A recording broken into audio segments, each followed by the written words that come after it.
మనస్సు, బుద్ధి ఒకటేనా లేదా వేరువేరా? ఎప్పుడైనా ఆలోచించారా?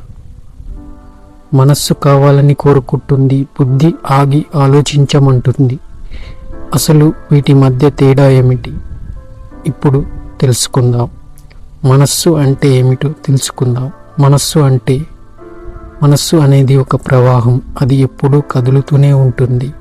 మనస్సుకు బలమైన కోరికలు, భావోద్వేగాలు ఉంటాయి. అది నచ్చనిది, కోరికలు, భయాలు, ఆశలు, నిరాశలతో నిండి ఉంటుంది.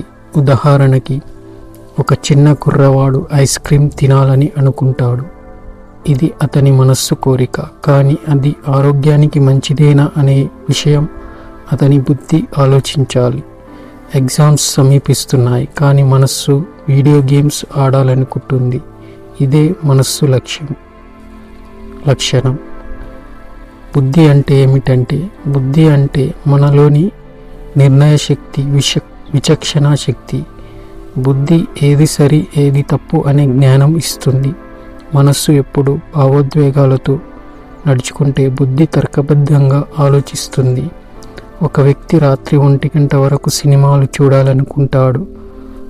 ఇది మనస్సుకు సంబంధించింది. కానీ బుద్ధి ఏం చెప్తుందంటే, రేపు ముఖ్యమైన మీటింగ్ ఉంది, త్వరగా నిద్రపో అని బుద్ధి చెప్తుంది.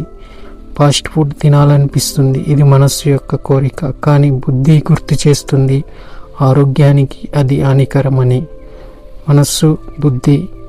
మనస్సు మరియు బుద్ధి ఎప్పుడూ ఒక పోరు జరుగుతుంది. మనస్సు చేయాలనుకునే వాటిని ప్రోత్సహిస్తుంది, కానీ బుద్ధి తర్కబద్ధంగా అంచనా వేస్తుంది.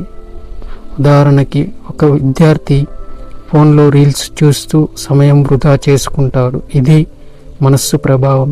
కానీ అదే విద్యార్థి చదువుపైన దృష్టి పెడితే అది బుద్ధి నిర్ణయం.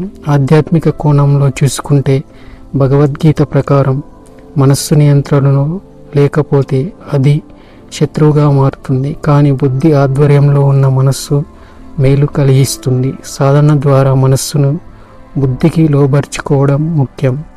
యోగాలు, ధ్యానం, సాధన ద్వారా మనస్సును నియంత్రించవచ్చు. మనస్సును శాంతిగా ఉన్నప్పుడే మనం సరైన నిర్ణయాలు తీసుకోగలం. అంతిమంగా మనస్సు కోరుతుంది, కానీ బుద్ధి నిర్ణయిస్తుంది. జీవితంలో విజయవంతం కావాలంటే మనస్సును బుద్ధికి లోబర్చాలి. మనస్సును నియంత్రించగలిగితే బలమైన వ్యక్తిత్వాన్ని పొందగలగవచ్చు. మనస్సును క్రమబద్ధీకరించుకోవాల్సి వస్తుంది. బుద్ధిని శక్తివంతంగా మార్చుకోవాల్సి వస్తుంది. అప్పుడే ఏదైనా విషయంలో